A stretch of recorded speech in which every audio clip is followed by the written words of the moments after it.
It's always amazing for me to be on the stage in Washington, D.C. This is my home. For those of you who don't remember, D.C. 30 years ago isn't the city that you see today. It was the murder capital of the world at one point. It had very little commerce. It had a school system that was seen as the worst performing in the country and not going anywhere fast. Hardly recognizable is now the city that people refer to as having one of the most robust economies in the country and one of the fastest improving school systems as well. In some ways, the story of DC is my story. I can imagine that people that saw me and my friends standing on the corner in Southeast DC using their heuristics and statistics would have found it very difficult to believe that I'd be standing here on the stage today. Yet here I am. And I love DC because it launched me on my quest, and it is the foundation for my optimism about the future. But I want us to think for a second about the fact that that story about me and about DC is not just local. It's a story that is uniquely American, of individuals, of communities, of even our country exceeding expectations. In fact, not only exceeding them, but then shifting them and redefining them. But right now, we're at a place where people are concerned that those norms, the new normal that we set for ourselves as Americans, may be at risk. And it's tearing us apart at the seams. We're worried that things may not get it better the way we've always come to expect them to be. And there's reason for that concern. I don't want to set it aside. Two Stanford economists, Raj Chetty and David Grusky, did an analysis using recent IRS data, trying to answer the question about how we think about what has happened to the American dream as defined by most of us, that we do better than our parents so our children can do better than us. And they found something pretty disturbing. Since the 1940s, the percentage of Americans doing better than their parents by income has been in steady decline. Now, that doesn't matter if you were a part of the Great Generation or the Boomer generation. It doesn't matter whether it was a recession or a period of growth, whether it was a Republican president or a Democratic president. It didn't matter. The line was going down the entire time. In the 80s, when they stopped being able to really figure it out, it was to the point where, as you can see, about 50% of folks were feeling like the American dream was no longer in their reach. And there's no reason, frankly, looking at most of the data, to think that that line stopped going down there. And in fact, if you think about the trends that we're hearing about artificial intelligence and robotics and automatic driving cars, there's every reason to believe that it might actually accelerate. A pretty scary future. Here's where the choice comes in. When confronted with a scary future, there are those people who focus on how bad it is. They often worry that you can't actually get there. And their response to that is known as that fight or flight instinct. They sometimes retrench, they sometimes lash out. Then there are people who are optimistic. I consider myself an optimist in some ways. We see that there is a possibility. We believe that our brighter days are ahead of us. It's the difference between me and most optimists, I think. Usually I can see that sun out there on the horizon, but I imagine that there are these mountains in between me and getting to that beach or that valley or wherever it is that we're trying to go. And that's where I think we are today. But there are reasons to be optimistic. The first one is going to seem kind of strange, but we're still here. Through the Great Depression, through the threat of nuclear war, through great social unrest, whether it was the Vietnam War or the Civil Rights Movement, we have found a way not only to survive, but to thrive, to create a new opportunity for many Americans and people around the world having a quality of life that has continued to go up, though not as fast as we would like. The next might also seem strange. We've been wrong. We've been taught to think of the world in terms of a bell curve. That, in the end, there are some of us, when you look at the line down the middle, that have it, and some of us that don't. Some of us that will get it, some of us that won't.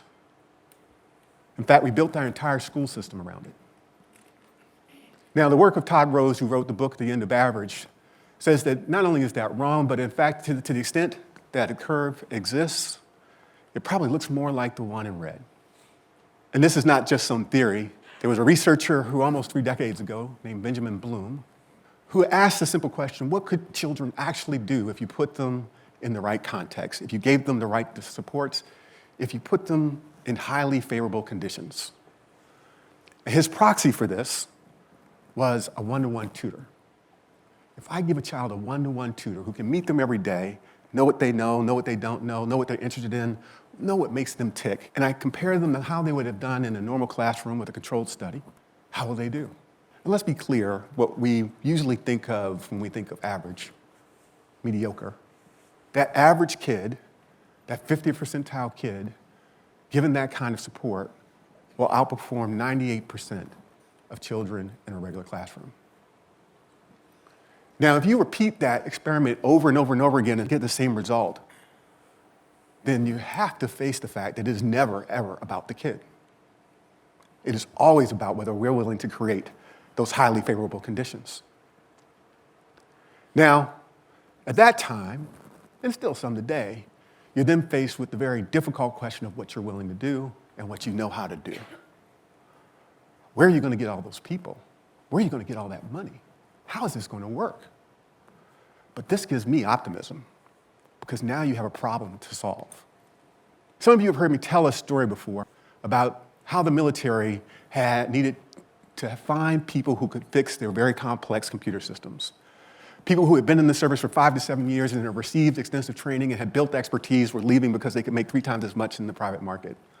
And their new recruits were being trained and weren't able to solve any of the problems that they had. They went to get new computer systems, and instead, DARPA told them, what we can do is take your new recruits. Think about the average new recruit as you know them. And in 16 weeks, we're going to get them to be as good as the people who are leaving at 5 to 7 years. Just as good, if not better. They did it. First, they did it by giving them one-to-one tutors live. Then they translated it into a digital tutor. They not only outperformed them on knowledge tests, but on performance tasks, and then got great responsibilities when they actually put on ships, in this case. But that's not the story I want to tell you today. The story I want to tell you about is in the middle of that process when they were developing this. When they first started with the digital tutor, they also realized they had to give these lab assignments. Students would work in the morning on their own, and they come together in the afternoon, and they work to solve problems.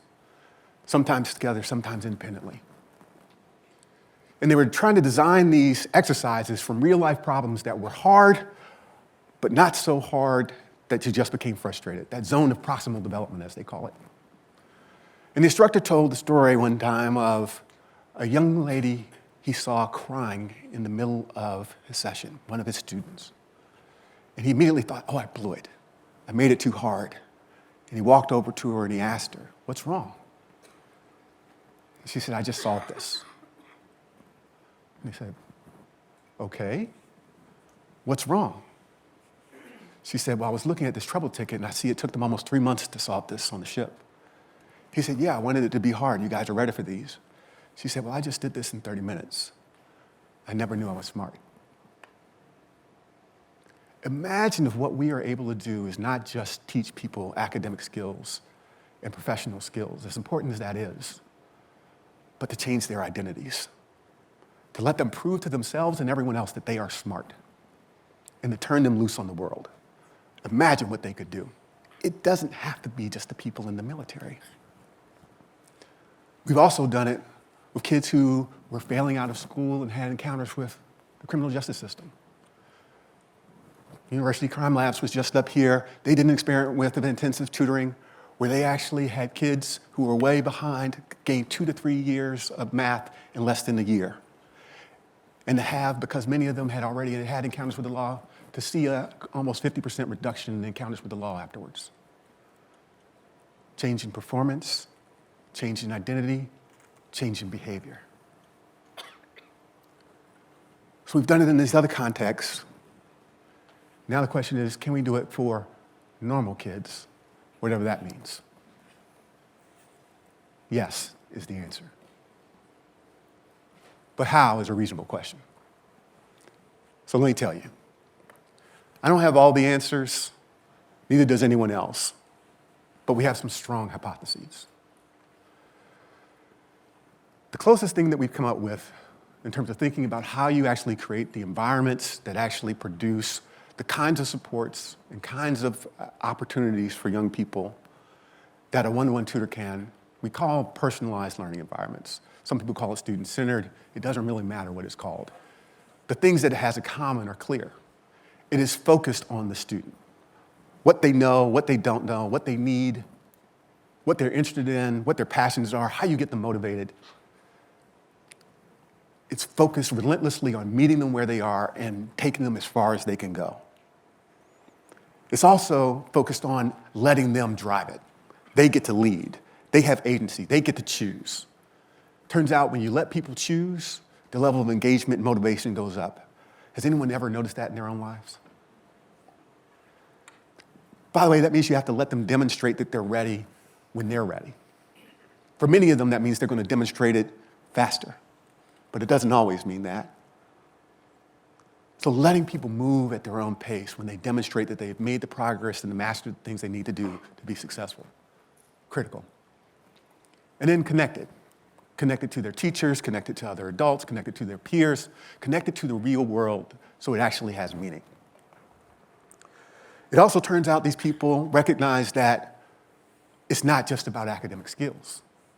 That there are certain building blocks that when you look at them and you think about them, they're not only important for success academically, but they're important for success in life.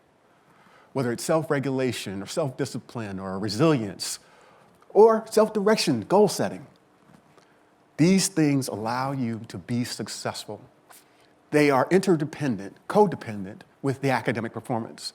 It is not a different thing than the work of school. It is the work of school as much as teaching math, reading, and science. The good news is it doesn't just have to happen in school. It can happen just outside school just as well. School should not suck. The fact that the first word that comes to mind for most of our high school students when they think of high school is boring is our fault, not theirs. The world is inherently interesting. We can create content and projects and opportunities for them to engage in real-world problem solving that lets them care, that makes it matter, that makes it relevant to them. And we can't just do this here. We have to do it for children around the world. The challenge that we always have is we create these really great opportunities in education, these one-off examples that no one seems to be able to replicate. So we have to solve two problems at once. We have to figure out how to get much better than the status quo, how to have much greater impact, and how to go to scale. Just getting better is an invention. It changes the possibilities, really important. Going to scale changes lives. That's innovation. But there are those mountains in between. Whether it's poor R&D or regulations that are overly constraining or lack of infrastructure for deployment, they do get in the way. So let's talk about how we get them out of the way. So we at Chan Zuckerberg can do some things. People think of us as having a lot of resources, but compared to the trillions, literally, of dollars spent on education and training around the globe every year, it's minor. So we collectively are going to have to do some things, and in particular our governments. Empowered and empowering teaching. In the US context, that means giving teachers the tools and resources that they need to be highly effective and to create the kinds of learning environments I just described. We often ask teachers to go into rooms of dozens of students and then somehow to magically know what each one of them is able to do and to meet them with the perfect instructional approach and content with no tools or resources. Can we give them those tools?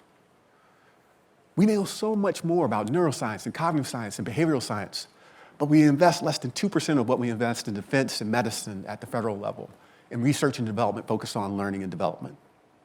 Imagine if we poured the kind of resources into building our people that we build into learning how to destroy other countries. Imagine what that would look like. Equitable access. I haven't talked a lot about technology because it's not the answer, but it does change everything. Whether providing dramatic access around the world, or in this country, or providing a transparency that lets us learn about the power of learning and how learning happens faster than we've ever been before. But that won't happen if we don't actually make sure everyone has access to the technology that allows them to take advantage of these opportunities. This is a wonky one, competency-based systems, that thing I talked about where you get to move at the pace that you demonstrate you can move. Most of our systems don't work that way. You have to sit in the seat a certain amount of time in order to get credit, and definitely to get funding for it. Why should it work that way? If we change it, and especially I'll talk to my employers right now, if you as employers say that if you can do the job, you should get the job, if you can demonstrate mastery, then the rest of the systems will start to follow suit. And then finally, we need a market where what works wins, where if you have a little bit of data, you can get access to a little bit of money, but if you have a lot of data and evidence, you can get access to a lot of money. That's whether I'm looking for investors, that's whether I'm a person who is in charge of the procurement office in the district. I need to know that what I'm putting in the hands of my learners deserves to be there. Now, I say all those things, but the first ultimate question is always, what's the choice you're going to make? What do you believe, and what are you willing to do? Thank you.